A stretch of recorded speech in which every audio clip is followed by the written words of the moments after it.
There we go. So welcome to the session today. Welcome to our November session of our bite-sized health and wellbeing virtual events. These sessions have been running throughout the year and we've been covering many sessions. They've actually been going for a few years now. Karen started them, I'm not quite sure, but I know they've been going on for at least 3 years and we've covered many different topics. This session will be focusing on men's mental health, and just as a reminder, the session is being recorded and will be available after the event. I'd like to introduce myself. I'm Sandra Anderson. I'm the Public Engagement Officer for Wrexham and Flintshire, and joining us today is Karen Owens, who is our Engagement Officer for the West, Rob Callow, who is Head of Engagement, and Claire Williams, who is our Engagement Officer for Central. And we will be putting our email addresses into the chat later so you can contact us anytime in the future. We do have another member of our team, and that's Rafat Arshad Roberts, who works with ethnic minority groups across North Wales.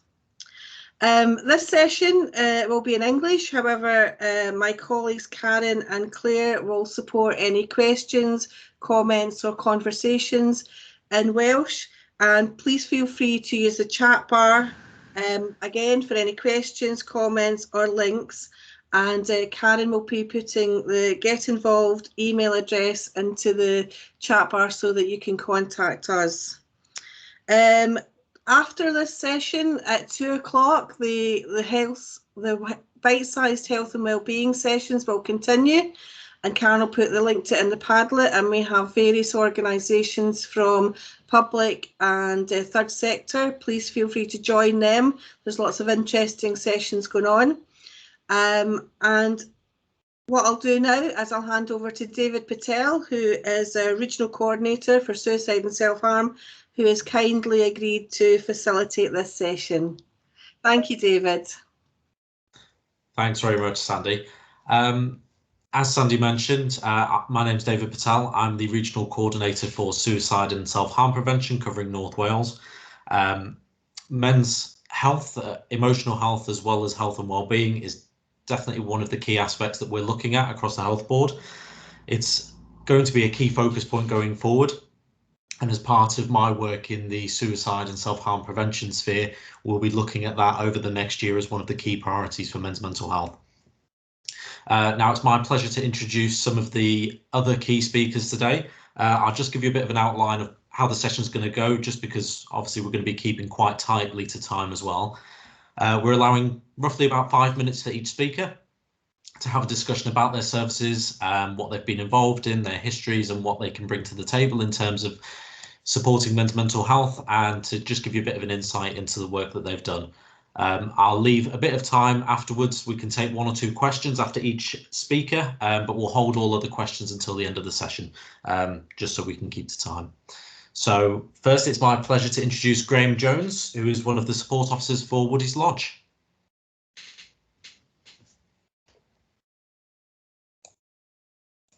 Sorry, Graham, you're on mute. It jumped back into mute then. I thought I had done. It's my fast finger. Yeah, thanks very much. Yeah, I was one of the support officers. I'm now the CEO for Woody's Lodge. And before I go into what Woody's Lodge is, I'll just give you a brief introduction to my background. I'm spent 11 years as a Royal Marine from the age of 16, and then I transitioned into the police service in 1991, where I stayed until I joined Woody's Lodge in 2018.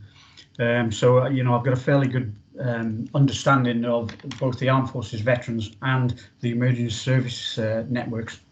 So Woody's Lodge, just in brief, and I know we've only got the 5 minutes, but briefly, Woody's Lodge, we are a series of drop-in centres for Armed Forces veterans and their families, emergency service personnel, and for reservists.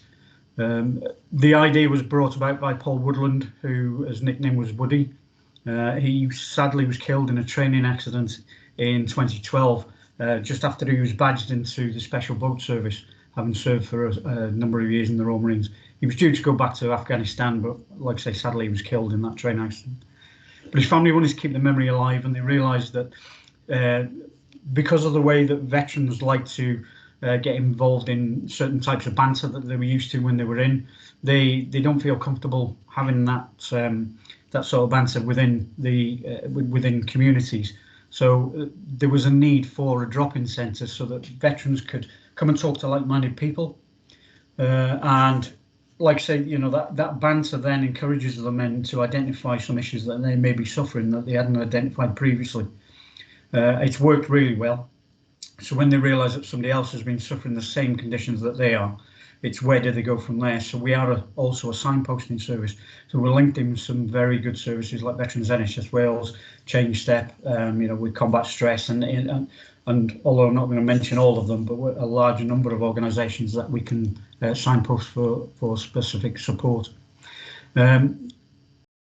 First, it was developed down in South Wales, just outside Barry. Amelia Trust Farm is where we're based at the moment. And then we were given a farm project in Mid Wales. And also we've got some Greenland up in North Wales. And I took over in 2018 as project officer here to run it. And we've got satellite drop-in centres from Wrexham right through down to Gwynedd, where we can offer that service to those that are in a rural location and might not be able to get to our main base in Colwyn Bay. And hopefully we're going to replicate that in Mid Wales and down in South Wales as well. Now the idea of this is to get those people together and to have that chat and a brew, but we're also developing some activities because we realised, especially with COVID, that people, you know, it's better for them to be outdoors than just indoors all the time. So we've developed gardening projects. We're looking at beekeeping, hill walking. We've got a cycling club, metal detecting, art projects, photography. So that, you know, there's a number of things that the veterans can get involved in that are quite mindful activities, really.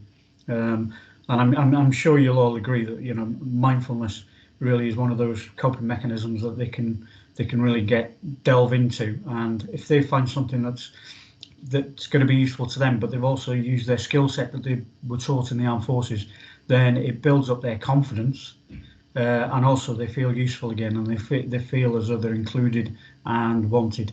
Because for years, having come out of the armed forces, they've spent 5 or 6 years going from job to job. Their life spirals out of control in their eyes, but it's because of the way that they're conditioned when they're in the armed forces. When they leave, nobody reconditions them, so they deal with everyday stresses and strains slightly different than normal communities do. So they just feel as though they don't fit in, and that's when they isolate themselves.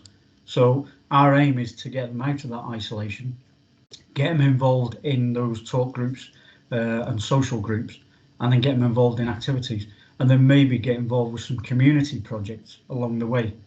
For example, just for Ruthven and Denby, we've been donated 3 acres of land to do gardening projects and wildlife and beekeeping and things.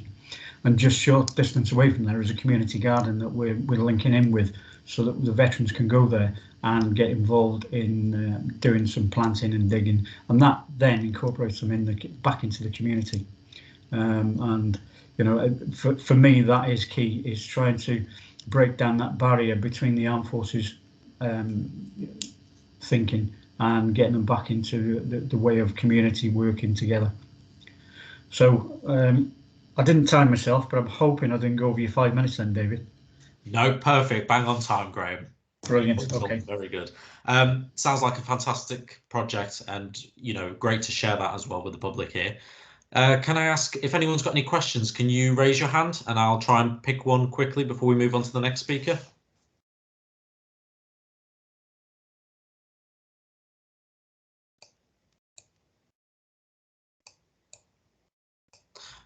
I can't see any hands raised. That's good. So we'll keep any questions until the end. People have got plenty of time to think of any. Hold on, Dave, I did put my hand up. I don't know if you can see me. I joined it a couple of minutes late, so I didn't know, Graham, what organisation you are. So I missed that. We're Woody's Lodge. Where you, sorry if you just repeating yourself, where are you based?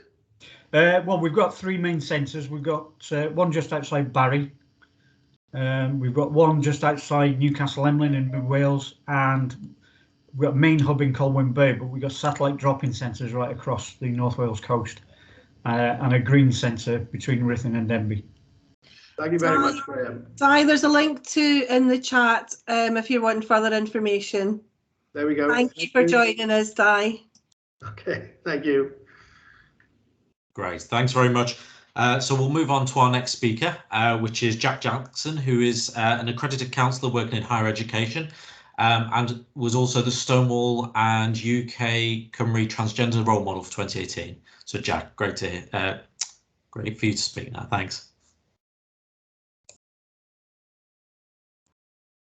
Thanks, David, and thanks everybody for inviting me along. As David says, I work as a counsellor and have been working in mental health for over about 27 years now, and I'm here today, one, to represent the trans and non-binary community, also to represent the LGBT community as a whole, also to talk a little bit about Unique Transgender Network, of which I'm a committee member, and to raise awareness, I suppose, as well around support for parents and carers of young people or young adults who are questioning their gender and identity and need support. So I kind of cover a broad range of organisations.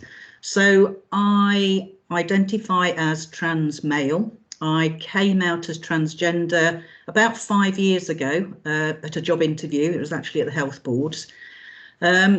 I have known about my identity from the age of about 5 or 6 years old, and I am now 56 almost. So for many years of my life, I had to live hiding away from who I felt I was as a genuine and authentic person. That had a massive impact on my mental health and well-being. And having supported many people over the years as a therapist, counsellor, psychotherapist, that inability to be an authentic self in the world, to be who we are, to be true to ourselves, has a massive impact on mental health. I also am very aware, having lived up to 50 years of my life in and being recognised as a female, and then for the last 5, 6 years, male, the difference sometimes between the opportunities, encouragement and support for men to talk about mental health.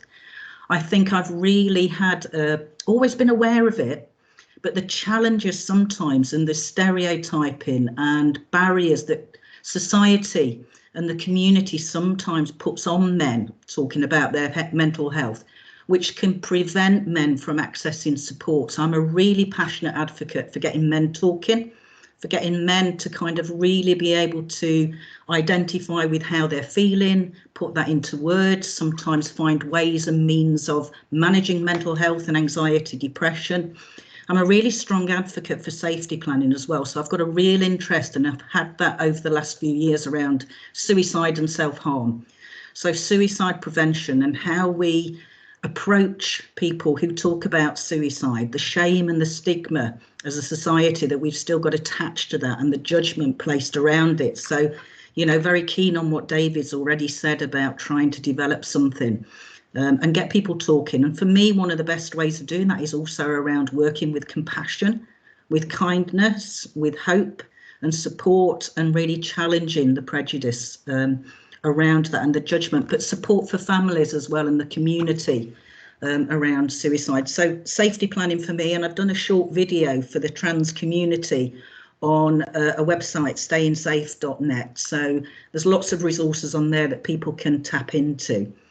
I run a parents and carers group with my partner Trudy Pease. We facilitate peer support for parents and carers of young people who are perhaps questioning their gender and identity, are struggling in terms of mental health, want to try to access support from their GP, from mental health services and from general services as well. And I kind of have seen somebody on the screen from public health around, you know, screening services in Wales. Certainly trans and non-binary people face barriers as well that impact on their mental health when they try to access physical health and support. So the importance of going for screening tests as well is absolutely fundamental, and how we challenge that and make things easier.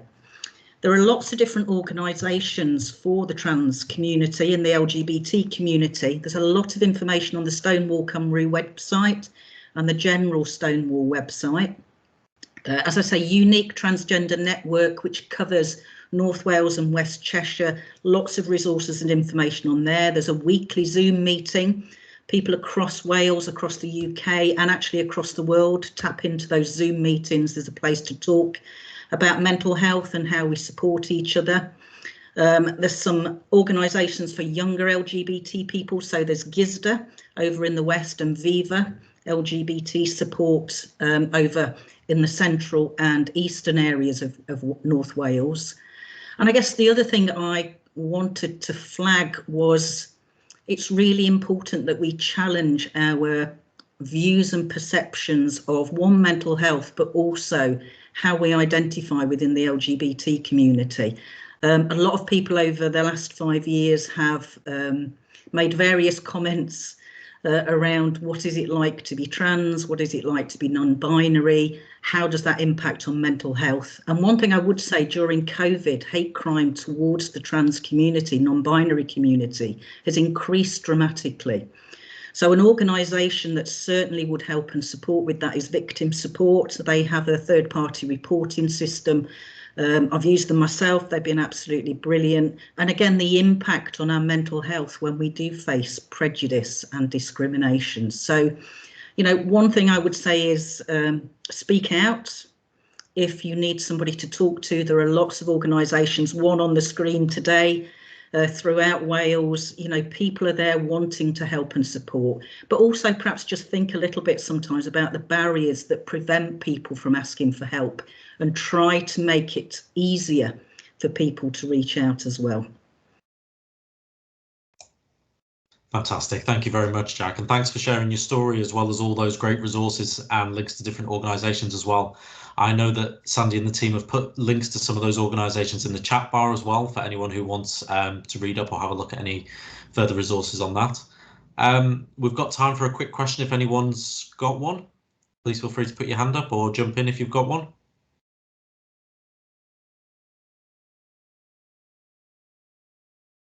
No? Okay, well, we'll have time at the end as well for any more questions. Thanks again, Jack. Thank you. I'll move on to the next guest speaker today. So that's, I believe they may be working together on us. So we've got Charlie Price and John Thomas, who are youth outreach workers for Inspire. Hi, thanks, David. I think I'll do some of the speaking, and then John can sort of add anything in if I've missed anything. So yeah, so we're youth outreach workers with Inspire, which is the youth working hospital team based in Wrexham, but we work across Wrexham and Flintshire. I think we're here really to sort of add a little bit of an element in for younger people. So we work with young people 11 up to their 19th birthday. So we sort of cross over that period of time when young people normally go crossing from children's services into adult services. So we Inspire works with young people that are referred to us via a health professional. The organisation was set up to work with young people who have self-harming behaviours with the aim of reducing readmittance into hospital. We work slightly differently to sort of other organisations that might work with young people with mental health issues. We're not therapists, and we don't deliver therapy or counselling. We use a youth work approach, and a lot of our sort of work is led by young people. We help young people to identify goals that they can work towards to help improve their situation or to help them to manage difficulties better. We do that through a number of things. We do education in schools. We do PSE education in schools, and that can be targeted education, or we just deliver general education in PSE sessions. We do specific groups for young men as well, because we identify that, and it has been identified obviously clearly that young men are more at risk because they don't talk, and we certainly have that sort of we reflect on that quite regularly, that we have quite a lot of young men who come through our services who won't engage with more traditional mental health services, because maybe it's the stigma or what they might think the outcome might be for them. But because I think that as a youth worker, we're slightly less threatening, they'll usually engage with us, and we can use different sort of things to try and get the same message across. So we use activities. We run all sorts of activities. So we sort of do some boxing groups, which we use. We work with a project called Empire Fighting Chance. They're based out of Bristol, but they look at sort of positive psychological messages that can come through from using some and teaching boxing techniques. We take groups out on lots of activities like mountain biking and hill walking and all sorts of things. And it's often the case where it's not necessarily, we don't go out with the aim of talking, but we end up talking about stuff that, because they're out with you, they're sort of, and it gives certainly sort of young people who don't want to talk, it gives them the opportunity to sort of talk in a less sort of formal and pressured way. And that's when we find actually all the stuff sort of starts coming out anyway, and they'll tell you a lot more when you're doing stuff. So we keep busy like that. We run regular groups because we recognise a lot of the young people who are referred to us are quite isolated. So we run our own youth clubs, and we also run an LGBTQ group as well for young people who are referred to us, because we became aware, and it was that it was a sort of growing thing with the young people who had been referred to us, that actually they were they were becoming more able and confident to sort of come out with their gender and identify their gender, but actually they didn't feel like they could access maybe some of the other services because they weren't confident enough to do that. So yeah, we run that as well. And I sort of reflect on what other people have said here, that actually, yeah, we do notice that sort of young men particularly find it difficult to talk, and one of our real aims is to sort of to destigmatize that sort of that message that talking is actually okay, and it's actually not a sign of weakness or anything. And sort of hopefully we bring or deliver that message to young men, that they're able to talk, and then they can carry that forward into their adult lives, hopefully. I don't know whether I've missed anything, John. No, I think you've covered it all there, Charlie, really well. Yeah, we are a unique project, and I think that's why me and Charlie have got involved in this project, to make a real difference to young men. Because, yeah, the stigma is out there, and they are exposed to elements. There's a lot of pressure on males. So for me and Charlie, it's really important that we come across as role models to them, to make a difference to their lives, so they can possess these skills to progress with their lives, so they can have a bigger impact going forward. So it's something that's really important for me and Charlie, and it's something we both love to do, really. Fantastic. Thanks very much, Charlie. And John, that's really, really insightful into the work that you're doing. And I think it's great that you're normalising those conversations about emotional and mental health at such a sort of younger age, where people are impressionable, and getting that engagement as well. It seems like a really well thought out way of doing it. So fantastic. Thank you. Again, we've got time for a quick question if anyone has one for Charlie or John.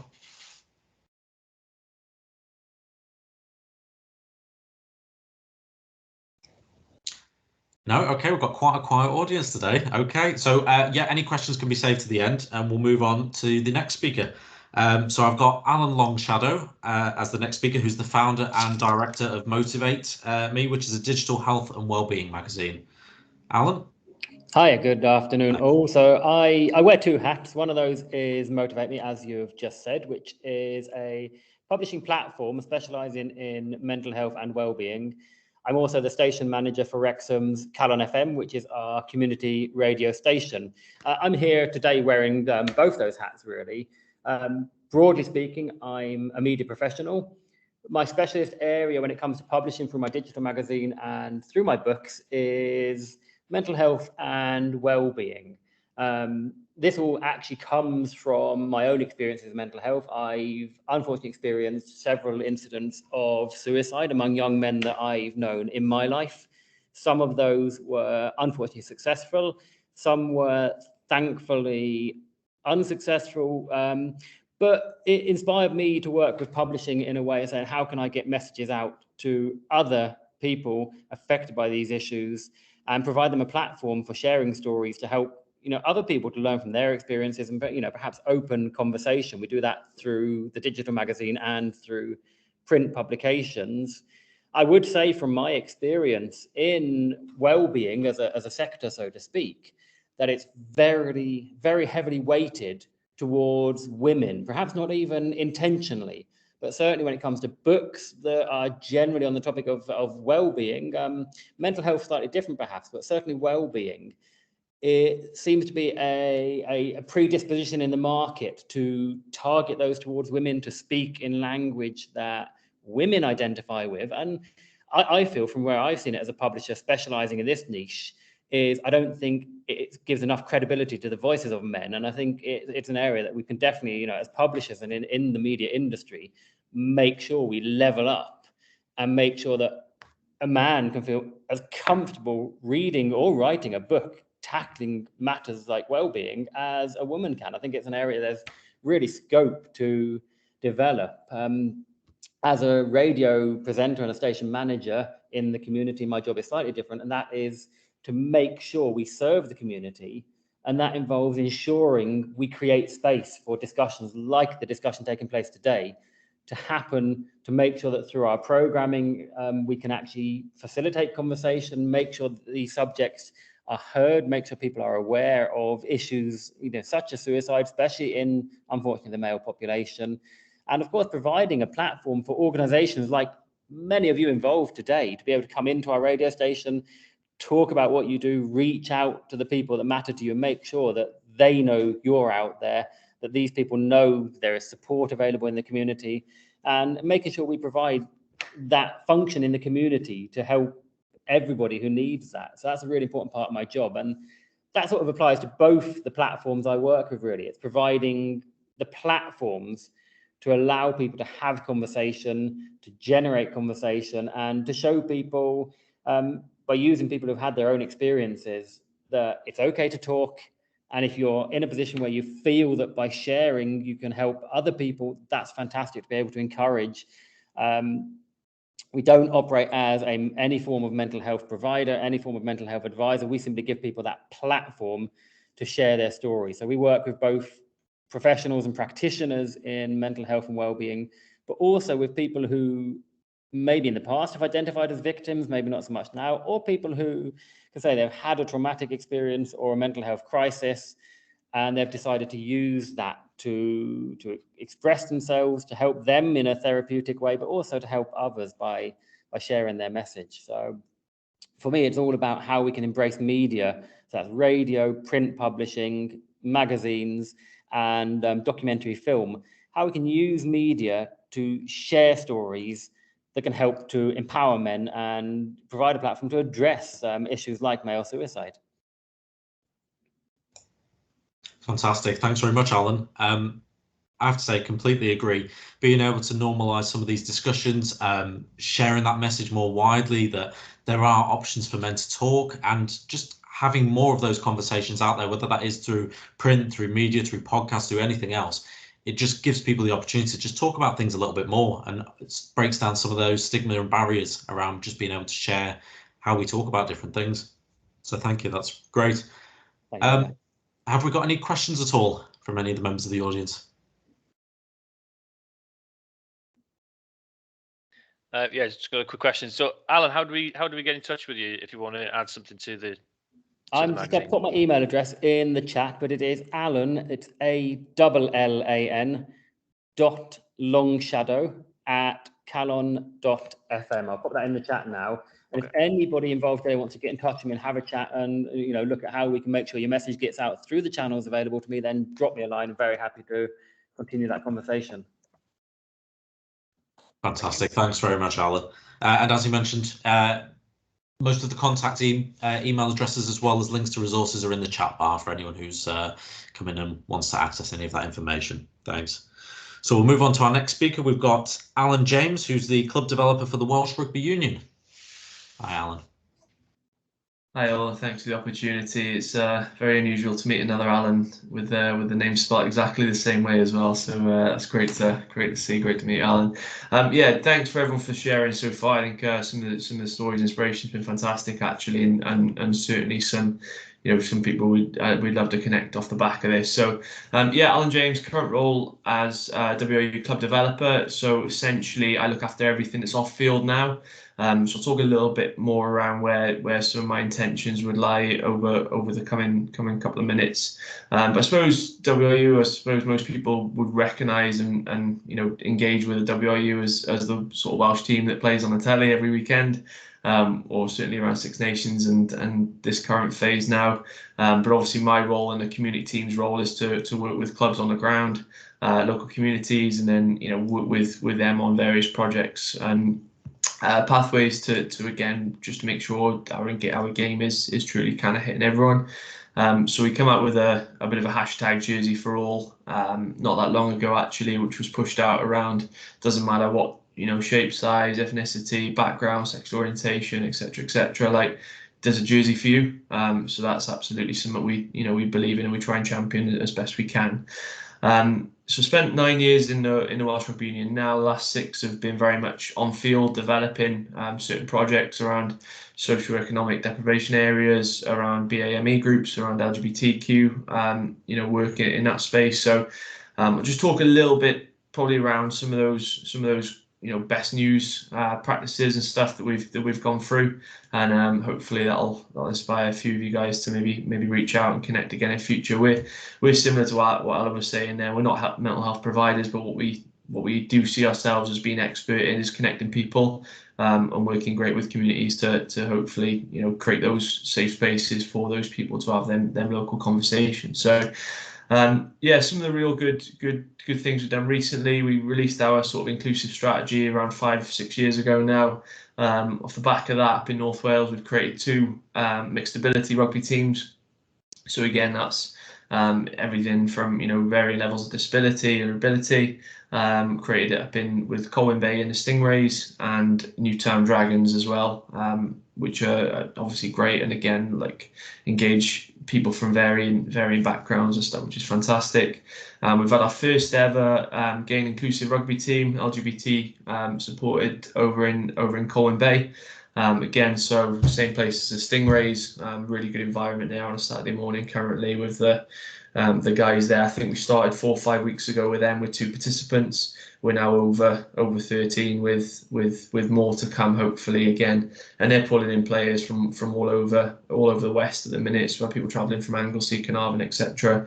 The east is a little bit underrepresented, but I connected with Alex from Viva last week just to try and push that those promotions. It's really good. So another real interesting topic is we've got a hub officer program that sits below us that work on and operate in the schools on a regular basis. We've got a hub officer down in Welshpool, which is a joint venture between the school and Pont Havren, the mental health charity down there. So that's kind of Wales's first ever rugby and wellbeing officer that's really going to be tasked around how we create them spaces and that more than rugby approach. So a couple of things that they've started to create now is like a walk and talk event on an evening. I'm not sure of the details, but I can find them and chase them up for individuals that are interested. But a walk and talk event that we're piloting down there, which again is a space for people to come. Bit of walking rugby, so no requirements on huge demands on physical activity, but it's a safe space again where we can grab a coffee or a beer after the training session and people just to connect and talk about shared experiences. We've also got a bit of good news around Dave Roberts. So my equivalent in the West, the rugby officer in the West, has just accepted a role as our inclusive officer now for North and West Wales. So we'll have a specific brief around mental health and wellbeing, around BAME groups, around disability, around LGBTQ+. So again, driving some of the strategy and the opportunities in those spaces. So again, if any organisations want to reach out, connect, to help shape some of that strategy. Again, we're not experts in those fields, but we do want to listen. Dave Roberts will be the man for that. And then I suppose, again, final thing from me is where I'd like to go in the future. So again, my brief now is everything that doesn't happen on field. It's all the off field, all the club development sides. And I think listening specifically to Jack earlier on, around young people struggling with sexuality, struggling with with authenticity, etc. I'll be supporting clubs in the sort of changing room guidance, etc. So again, young person coming into a changing room, fairly enclosed space, lots of people, etc. So I'm fairly comfortable in saying that our guidance probably is a bit outdated really around what the future could be. So yeah, again, really interested to listen, learn and connect. So thank you very much for the opportunity, David. Thanks, Alan, and thanks for your input as well. It's great to see almost the different links between some of these different organisations in terms of the work that's being covered, and also to hear about the new recruitment as well, so that actually it can support that inclusivity through sport and creating more safe spaces for people to be able to reach out and feel like their more authentic self as well. Fantastic. Thanks, Alan. Are there any questions at all for Alan?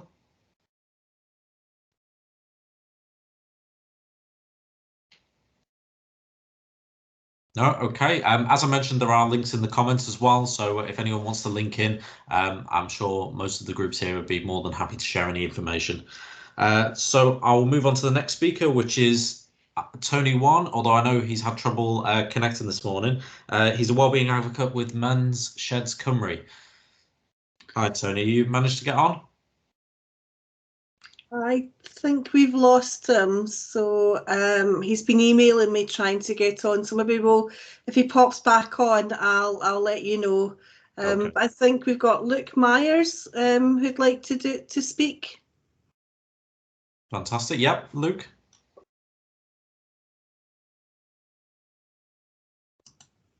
Hiya, Luke Myers. Are you still with us? Hello, yes, I am. I wasn't aware that I was speaking.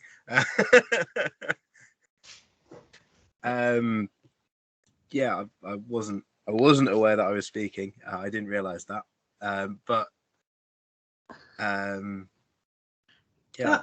There's no pressure, Luke. It's just I got a message from Natasha saying that you would like to maybe tell us a little bit about yourself and from a young person's perspective around mental health. I mean, I can do. I've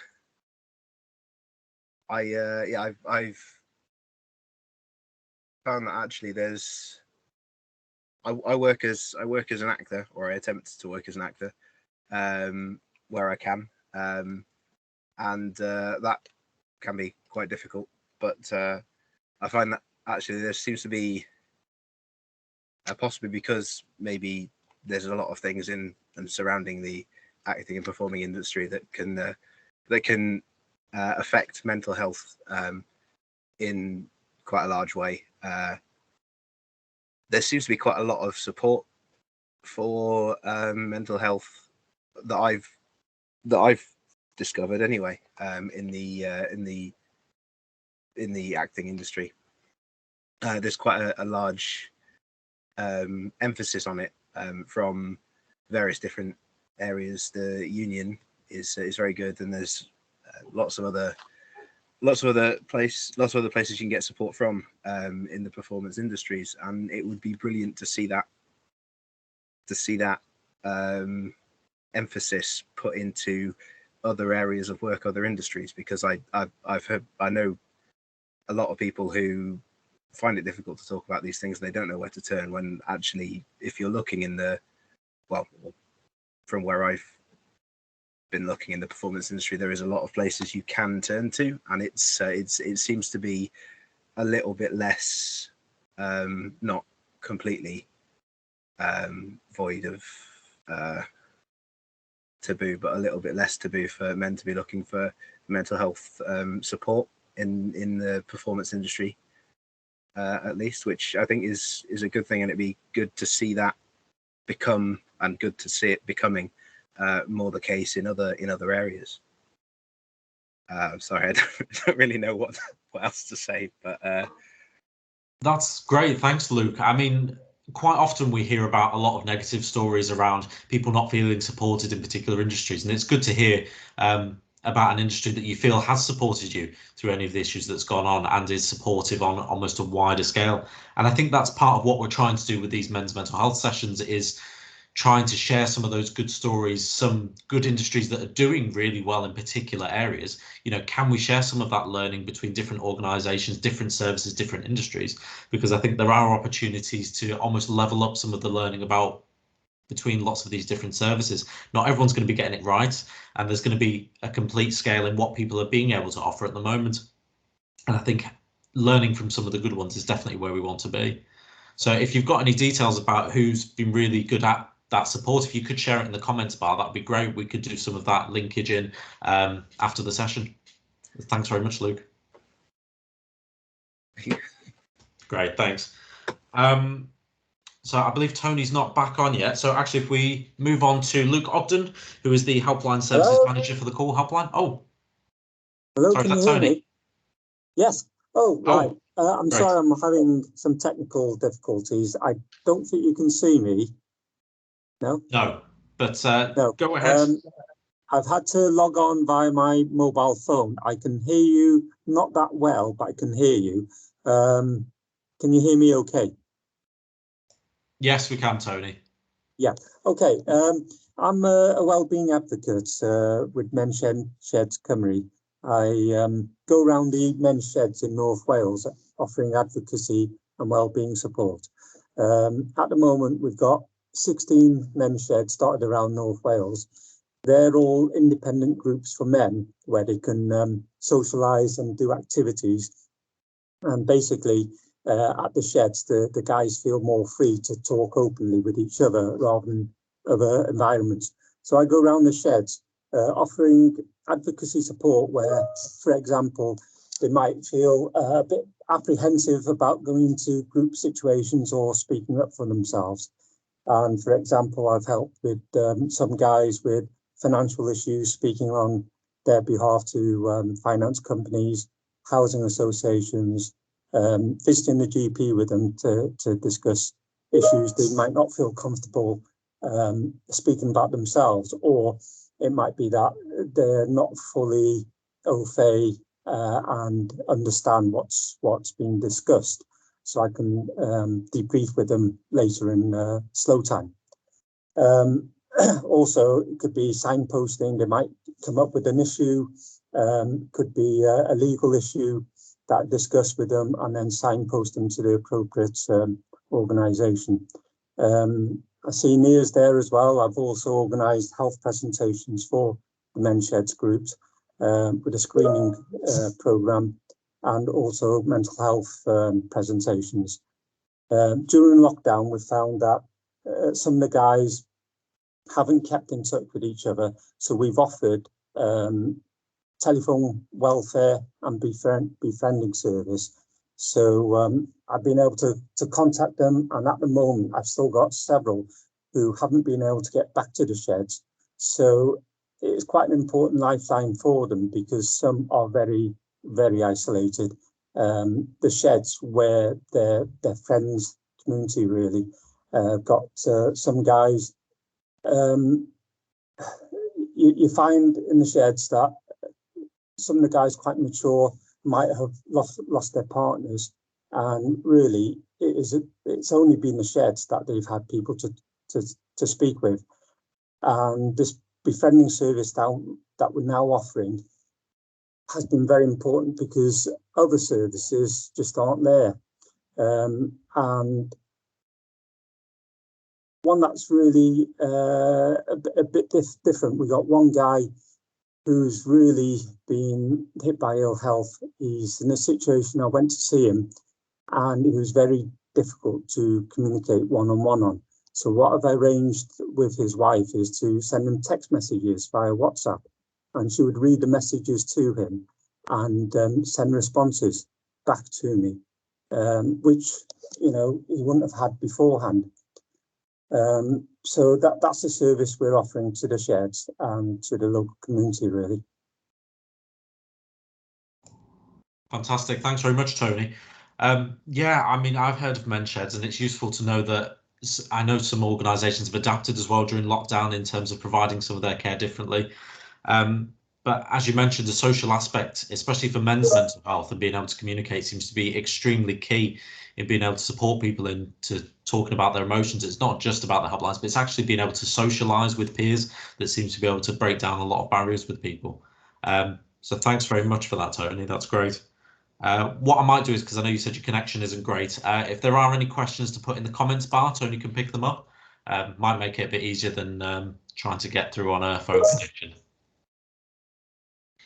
Thanks, Tony. So I'll move on to the last speaker that we've got. It's Luke Ogden, who's the Helpline Services Manager for the Call Helpline. Over to you, Luke. Hello. Yeah, my name is Luke, Helplines Manager for Call. Call is the mental health helpline for Wales. Stands for Community Advice and Listening Line. We started 26 years ago. It's not always been 24/7. 2008 it became 24/7, and we started covering all of Wales. We're here for emotional support to anybody living in Wales. We'd offer a listening line, and mainly what people contact us for is to just offload. We're a confidential helpline, so the person calling us doesn't know the operator doesn't know the person calling us. So I think Jack alluded to it earlier, kind of that having a safe space to be yourself, because it's a confidential helpline. It allows for that. I think a lot of the time, men and women are hesitant to speak to their, family and friends, because they tend to think that it comes with a lot of judgment, a lot of maybe stigma, and that they will forever think of them in a certain way after that. So the helpline allows for you just to, say what you need to say, and if you want to hang up that phone afterwards and never pick it up to us again, that's fine. You've said what you needed to say. So emotional support is our main kind of the main part of our service. But if that's not enough, and there's more specific advice and information that you need, we do offer signposts. As I say, we cover all of Wales, so there's an awful lot of services in Wales. We've got over 1,500 services on the database. It doesn't just cover mental health, because mental health issues don't just kind of appear out of nowhere. There's maybe some things that have prompted that. It could be relationships, could be work, finances, and so we've got certain services. We could refer to CAB, Advanced Brighter Futures, Relate Cymru, Men's Sheds. I lost my train of thought for a minute. Some of the stats that we see coming in through, I think it's probably no surprise, but we tend to get more calls off more female callers than male callers. So what we're trying to do is to keep trying to promote to the male, to the men in Wales. It's a bit of a difficult task. It's trying to kind of find venues that maybe more men would attend. So, things like the pubs, sporting events, and things like that. But at the moment, yeah, we're seeing probably like a 60-40 split. We'd love to change that. And it's just about kind of engaging with the male population to see where they'd like that information displayed, really. So it's a mammoth job. It sounds like I'm talking, simply with it, but it's a huge job. I think that men are more hesitant to open up about their mental health, and there's probably a huge amount of reasons for that. So during COVID, during 2020, we saw a huge increase in our calls. Before that, we were averaging between 1,800 and 2,200 contacts a month. And in 2020, it was nearly up to 4,000. So there was a huge jump. And a lot of those calls they were having this discussion about, I've never had any mental health issues before. Don't know what anxiety is until now, which, you know, as you can imagine, being in that state, it could be quite scary. You don't know what's going on. So it was just allowing that person just to offload this. First time they've ever spoken to anybody about it was to us. So, you know, we know that the work that we're doing is helping. And kind of, yeah, I suppose the stats kind of back that up. So that's the gist of it, really. Thank you. Great, thanks very much, Luke.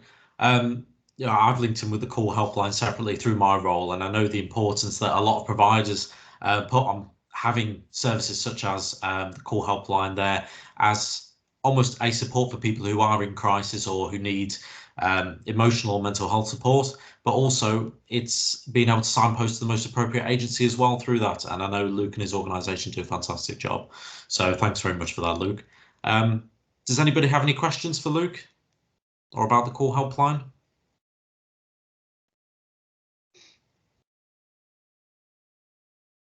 No? Okay. If anyone does have any questions, you can pick them up through the comments bar and they'll be picked up by some of the members after the session as well. So I think it's time to pass back to Sandy. Yeah, thank you, David. I just want to say thank you to all the speakers and everybody who has put comments and questions in the chat as well. This has been really an inspiring and interesting session. We've over 33 people in the session today, and as I said, it's being recorded and will be available, so the reach will be wider.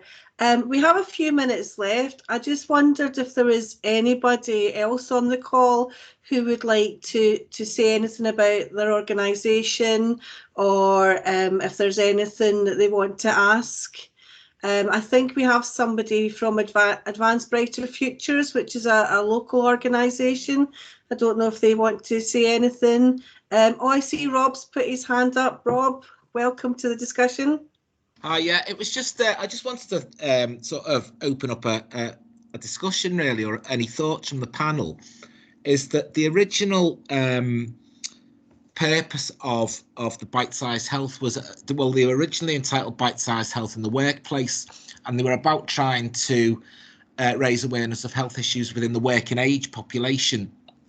And I suppose one of the questions I'd like to throw out and ask is that, particularly around men's health, how well do you think the panel feel that employers actually support men's health and men's mental health? Like, I know, for example, the health board's got 17,000 people plus, and I know big organisations like ourselves, we will have processes and procedures and kind of all that kind of stuff in place. That doesn't always, I don't think, translate itself to the real world out there. So I was just wondering, any thoughts on how the panel thought employers were supporting and do support men's health, as or are there gaps there, do you think, that we could be looking at?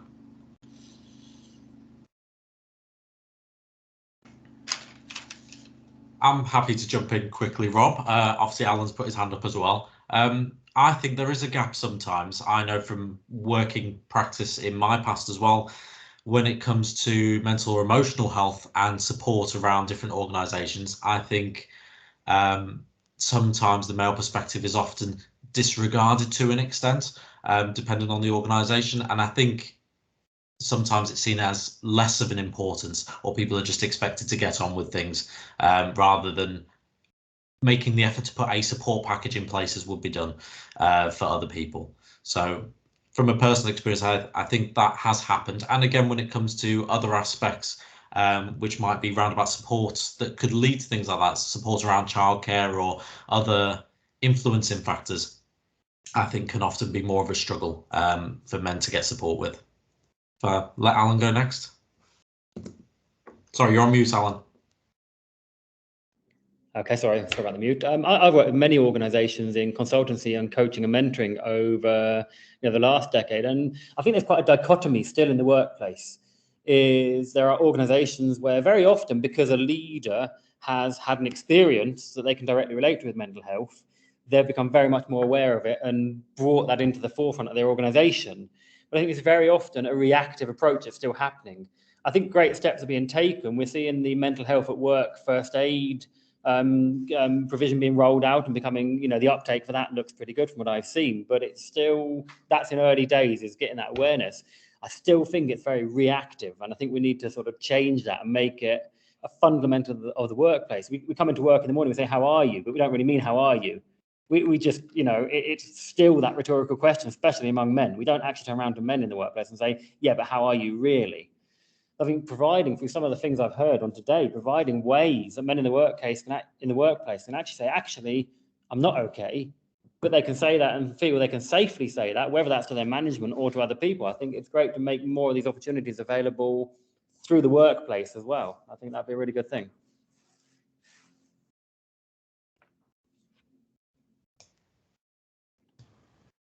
Can I just jump in there, Rob, with kind of some thoughts around that in terms of, I think, creating a workplace where it's psychologically safe to be who we are, to speak out, to talk about how we're feeling and to not be penalised for that is really important.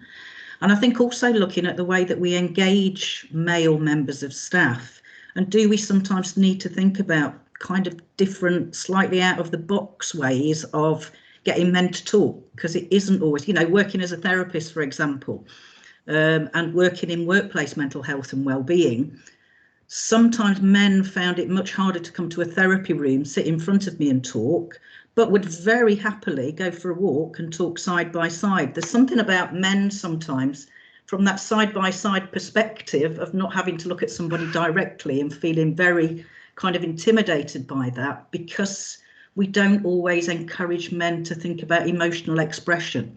So sometimes men have a much shorter emotional vocabulary because they've never been encouraged to identify feelings. So often there's 2 or 3 feelings of anxiety, anger, frustration, but then they don't have a vocabulary for the nuances of feelings in between it. And I think we need to encourage younger people from a younger age, younger men, younger boys, to really start to talk about how they are feeling, how they are in the world, and encourage that kind of education from a much earlier age. But psychological safety, but I think also modelling from the top, having role models and members of employment, employers, managers, people who lead, but lead by that example of it's okay not to be okay.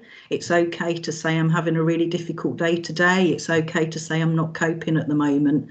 And I think role modelling is really, really important. If you can role model that you're going to be authentic and you're going to speak out, I think other people follow that and really respect it. Yeah, absolutely agree with that, Jack. Thank you very much. I'm just going to go to the hands that we've got up at the moment. Graham? Yeah, I'd just like to agree with Jack. If we can encourage the younger element to come forward and encourage them to talk.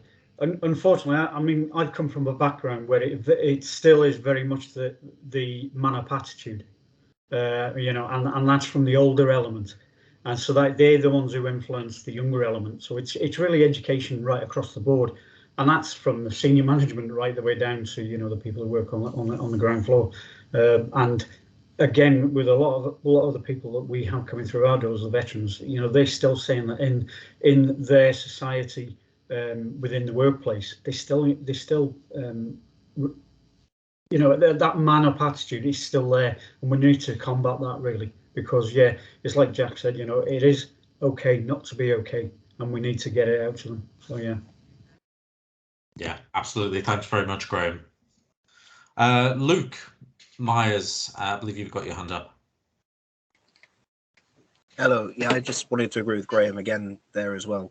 As I said, I work in the performing industry, but in between performance jobs, I've done various different jobs for various different companies, and most of them, there's not been much there to encourage men to talk, and I think that is needed, because without being encouraged to talk, a lot of men will just not, and they will try to man up, as the phrase is. But equally, even if there are things in place to try and give men the opportunity to talk, there is generally in that workplace, from what I've experienced, all your colleagues on the floor. So it's not just management that need to kind of change their attitude. All your colleagues on the floor, if you were to speak up, would lose respect for you to some extent. They'd not really take what you were doing seriously. So, for example, if there was a way of speaking out and saying, I've got an issue, I need to speak to someone, I need to take a few days off because of this issue, the people who were working on the floor with you, if they knew that it was through mental health that you'd taken the time off, they wouldn't see it the same way as if it was actually for physical health. And so it's not just management that needs to be altered, it's society, really. So just changing management isn't enough. It needs to be, the alteration needs to happen outside of, not just inside a workplace, but outside of it as well. So it needs to be everywhere, really. And that's a big challenge. And obviously management is a good place to start, but it's not just about encouraging men to speak out. It's also about encouraging men to allow people to speak out as well. And not just men, encouraging people to allow men to speak out as well. Yeah, absolutely, Luke. Again, I think that's part of the reason we're holding these bite-sized men's mental health sessions, is just to try and break down that stigma, even peer stigma between other men, being able to support others in being able to speak out and feel more comfortable in acknowledging the fact that many people can have mental health issues or even emotional distress, and people go through difficult periods in their lives and need support. It's absolutely a key thing that we are able to support each other, as well as it being something from an organisational perspective as well. Thank you. We've got Charlie next with his hand up.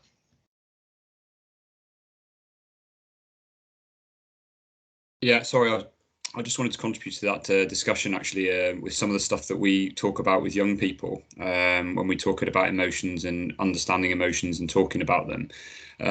One of the things we do is to just sort of look at how we talk in general and how we express our emotions. And the one thing we do talk about is that the normal things we do is maybe I would maybe go down to the pub with my friend and have a pint or two, and we talk about whatever. But it's normalizing that as actually that's me seeking support from a friend, and actually what the helpful thing, and I might feel better about that. And it's not the going to the pub that's helped, it's the talking to my friend that's helped. And I think it's about having those conversations with everybody about the things that are helpful and why they're helpful, and it really normalizes that sort of acknowledging our emotions and talking about it, rather than it being something that maybe we have to go and see a therapist for. And I think that's where the stigma sometimes lies, that that people feel like, or if I might be given a label if I ask for some help, and actually it's about them understanding that there's lots of things we can do before, if we don't bottle it up, if that makes sense. Hi, just before we move on, David and Luke, I've just popped you an email and I wondered if you could have a look at it quite urgently. Thank you, and we'll carry on. Some really interesting comments, Rob. Thanks very much for bringing that up. I'm just really conscious that we've ran over time, and I am the timekeeper. Is there anything else that we'd like to chat or say at this point before I conclude it? I just want to say that there's loads of resources, loads of information has been put in the chat bar, and we will be, having this recording available afterwards.